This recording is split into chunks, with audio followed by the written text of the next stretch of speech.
avec son mauvais caractère, avec sa violence, il est en train de partir sur le chemin de Damas. Mais arrivé quelque part, il a rencontré la main de Dieu. Il a propulsé son cheval, mon bien-aimé. Et c'est de là que tout a été tombé. Cette expression voulait tout simplement dire que l'apôtre Paul venait de changer, de se détourner de sa propre volonté. Raison pour laquelle Christ, après avoir envoyé Ananias, afin qu'il prie pour lui, l'apôtre Paul a laissé tomber sa volonté. La volonté qu'il voulait aller détruire les enfants de Dieu. La volonté d'aller faire du mal. La volonté d'aller faire de n'importe quoi. La volonté que tu as pour aller faire l'impudicité. La volonté que tu as pour aller calomnier. La volonté que tu as pour aller détruire la vie des autres. La volonté que tu as pour aller salir ton prochain. La volonté que tu as pour aller détourner l'attention des autres sur la vie, ô Père éternel, mon Dieu.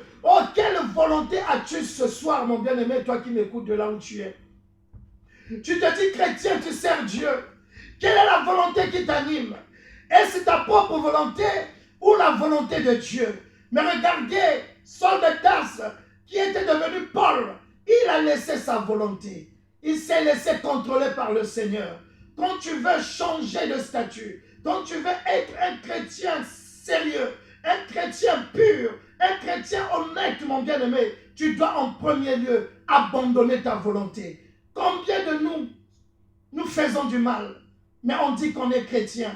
Combien de nous critiquons sans raison? Combien de nous détruisons la vie des uns et des autres? Étant dans le Seigneur, on se dit pasteur, on se dit apôtre, docteur, évangéliste, mon bien-aimé. Mais combien font des tapettes aux autres? Combien ils font du mal aux autres? Combien ils détruisent la réputation des autres? Celui qui a un cœur pur ne salit pas la vie des autres, mon bien-aimé. Raison pour laquelle ce soir, cette thématique est venue pour te donner la lumière dans ta marche avec Christ.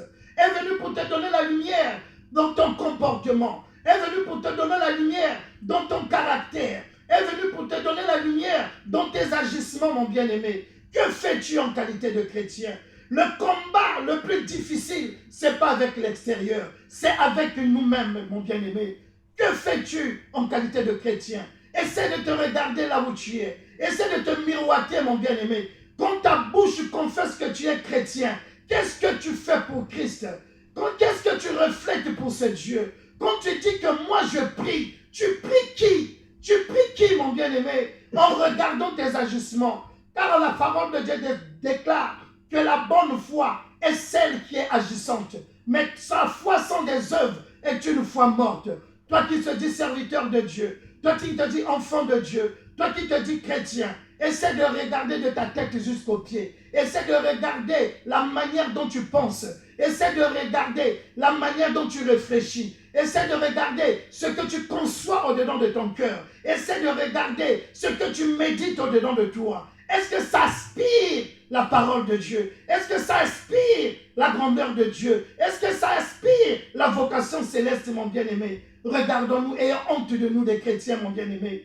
Ayons honte de nous des chrétiens. Nous se disons chrétiens, mais sur la chair, on se dit serviteur. Sur la chair, on se dit modérateur. Sur la chair, on se dit chantre. Sur la chair, on se dit intercesseur. Sur la chair, on se dit ce qu'on est pour le Seigneur, mon bien-aimé. Mais regardez à ce que nous sommes. Est-ce que ton orgueil est brisé? Est-ce que ton caractère est détruit? Est-ce que ta colère, tu as pu le maîtriser? Mon bien-aimé, si ces choses au préalable ne sont